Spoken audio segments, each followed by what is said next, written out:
عارف انت اللحظه اللي بتبقى قاعد وبتبص فيها للسقف وانت ساكت، ولا ماسك الموبايل بتاعك ولا بتقلب من غير تركيز، وحاسس ان في حاجه جواك نايمه بس انت مش عارف تصحيها؟ انا عارف الاحساس ده، واكتر حاجه بتوجع مش انك تايه، لكن انك جواك طاقه بس انت مش عارف توديها فين. خليني احكي لك قصه. كان في شاب صغير اسمه جيم كاري، اتولد في بيت فقير جدا، وفي يوم ابوه اتفصل من شغله والعيله بتاعته اضطرت ان هي تنام في العربيه. وجيم اللي كان دايما بيضحكنا في الافلام بتاعته كان بيغسل حمامات وكان بيشتغل في مصنع علشان يقدر يساعد الاسره بتاعته. بس وسط الحياه ديت كانت عنده حاجه محدش قدر ياخدها منه، خياله. فكان دايما بيكتب سكريبتات لنفسه ويمثل قدام المرايه، وقدر ان هو يصدق نفسه قبل اي حد يصدقه. وفي مره جيم كاري كتب لنفسه شيك ب1,000,000 وحطه في جيبه وكتب عليه مقابل خدمات التمثيل. وبعدها بسنين قدر ان هو يقبض شيك فعلي بنفس الرقم عن فيلمه اللي كسر الدنيا. السؤال مش هو ازاي وصل، السؤال هو ازاي ما استسلمش رغم انه ما كانش فيه اي علامه بتقول ان هو هينجح.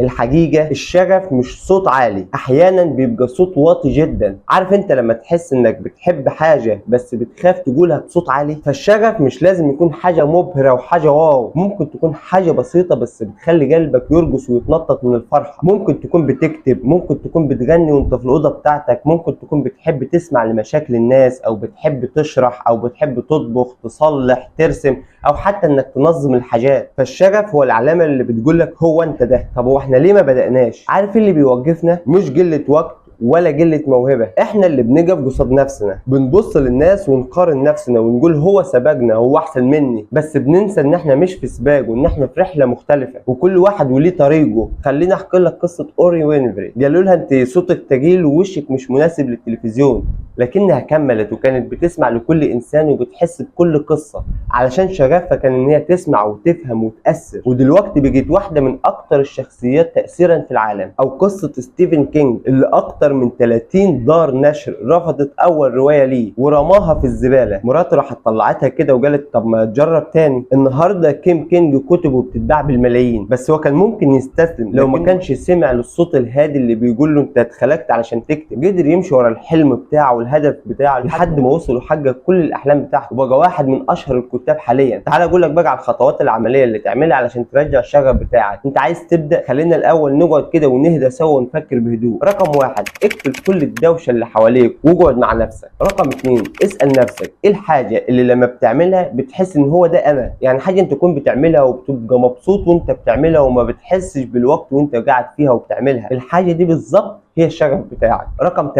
اكتبها. مش مهم شكلها عامل ازاي، المهم انك تعترف بيها. رقم 4 بقى، ابدأ منها بدقايق. انت مش محتاج انك تبهر حد، بس بكل بساطة محتاج انك تصدق نفسك. رقم 5، سجل الرحلة ديت كلها، كل خطوة وكل احساس وكل محاولة اكتبها وسجلها علشان تكون المرجع ليك لما في يوم من الايام تفقد شغفك، ترجع تبص على الملاحظات والسجل اللي انت كاتبه وتبدأ تاني. في النهاية يا صاحبي، لو انت معرفتش شغفك هتمشي ورا الناس اللي شايفاه مناسب ليك، مش اللي قلبك بيصرخ علشانه ويقول هو ده. فالوقت بيعدي بس الحلم مش هيموت جواك، هتلاقيه بيفضل يناديك كل شويه في الهدوء في السكون. علشان كده مهم جدا انك تهدي نفسك، وفي اللحظه اللي تبص لنفسك وتقول انا كنت اقدر، ليه ما بداتش؟ ابدا دلوقتي، حتى ولو بخوف، حتى ولو لوحدك، حتى ولو مش جاهز. المهم انك تبدا، لان مفيش وقت مثالي، في بس نيه صافيه وخطوه واحده وهتلاقي بعديها كل حاجه بتتغير. وفي النهايه يا صاحبي، الشغف مش رفاهيه، الشغف هو الحياه اللي انت كنت دايما مستني انك تعيشها. انا كده خلصت الفيديو. ما تنساش بقى انك تشترك في القناه وتفعل زر الجرس وتعمل لايك للفيديو اللي انت بتسمعه وتشيره عندك. ممكن يوصل لواحد حاسس ان هو خلاص فقد شغفه وما عندوش امل في الحياه، ويمكن يكون الفيديو ده هو اللي بيساعده ان هو يتحرك من جديد. ولو عندك اي سؤال سيبه لنا في التعليقات، ولو محتاج ان حد يسمعك هتلاقيني سايب لك في وصف الفيديو كل اللينكات بتاعتنا. ما تترددش في اي وقت من الاوقات انك تدخل وتبعت لنا وتكلمنا، هتلاقيني برد عليك على طول. كمان ما تنساش انك تشاركنا برايك في الفيديوهات اللي احنا بنقدمها عن طريقه التقديم، عن الافكار. ولو عندك اي تعليقات او اي ملاحظات او اي نقد سيبه لنا، احنا بنقبل كل ده، وصدقني هناخده بوجه الاعتبار.